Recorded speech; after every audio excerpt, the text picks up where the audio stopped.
Hi, good morning. അപ്പോൾ നമുക്ക് ഡിണ്ടിക്കൽ ബിരിയാണി ഉണ്ടാക്കിയാലോ? എല്ലാവരും ആയോ? ആദ്യം സ്റ്റൗ കത്തിച്ച് ഒരു പാത്രമൊക്കെ വെച്ച് അതിൽ ചൂടായി കഴിയുമ്പോൾ ഇച്ചിരി വെളിച്ചെണ്ണ ഒഴിക്കുക. അതിനുശേഷം അത് കുറച്ച് നെയ്യ് ഒഴിക്കണം. അപ്പോൾ വെളിച്ചെണ്ണ നെയ്യൊക്കെ അങ്ങോട്ട് ചൂടായ ശേഷം അതിലേക്ക് സവാള ഇടുക, 2-3 പച്ചമുളക് ഇടുക, പിന്നെ കറുവപ്പട്ട അങ്ങനെയുള്ള മസാലകളൊക്കെ ഇടുക. പിന്നെ അതിലേക്ക് തക്കാളി, പിന്നെ പുതിനയില, മല്ലിയില ഇടുക. പിന്നെ അതിലേക്ക് ചിക്കൻ ഇട്ട് ഇളക്കുക. പിന്നെ അതിനകത്തേക്ക് പൊടികളൊക്കെ ഇടാം. ചിക്കൻ മസാല, പിന്നെന്താ, മുളക് പൊടി, ഗരം മസാല, ചിക്കൻ മസാല ഇതൊക്കെ ഇടാം.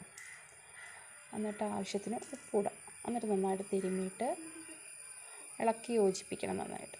അതിന് ശേഷം അതിലേക്ക് ഇത്തിരി വെള്ളം ഒഴിച്ചിട്ട് അത് ഒന്ന് മൂടി വെച്ച് കുറച്ച് കഴിയുമ്പോൾ അത് തുറന്ന് കഴിയുമ്പോൾ അതിനകത്തേക്ക് നമ്മൾ കുതിർക്കാൻ വെച്ച റൈസ് എടുത്ത് അതിട്ട് ഇളക്കാം. അതിന് ശേഷം അതിലേക്ക് ആവശ്യത്തിന് വെള്ളമൊഴിച്ച് ഉപ്പ് നോക്കി കറക്റ്റ് ചെയ്ത് 2 ചെറുനാരങ്ങയും പിഴിഞ്ഞൊഴിച്ച്, 2 ചെറുനാരങ്ങ വേണ്ട, 1 മതി. എന്നിട്ടത് വെള്ളം ഒന്ന് പതുക്കെ വറ്റിച്ച് അത് മൂടി വെച്ച് ദമ്മിടാം. നമുക്ക് ദമ്മിടാനായിട്ട് മറ്റേ ടൈപ്പൊന്നും അറിയത്തില്ലാത്തതുകൊണ്ടല്ല, ഇതാണ് എളുപ്പം. ഇങ്ങനെ വെച്ചാൽ എയർ കയറത്തില്ല. അപ്പോൾ ഇങ്ങനെ ഇട്ട് ദം വയ്ക്കുക. അതിനുശേഷം തുറന്ന് നോക്കിക്കോ, കറക്റ്റായിരിക്കും. കണ്ടോ, നല്ല രസമല്ലേ? ഈ റൈസ് മാത്രം മതി കഴിക്കാനായിട്ട്, ചിക്കൻ വേണമെന്നേ ഇല്ല, അത്രയും ടേസ്റ്റായിരിക്കും ആ റൈസിന്.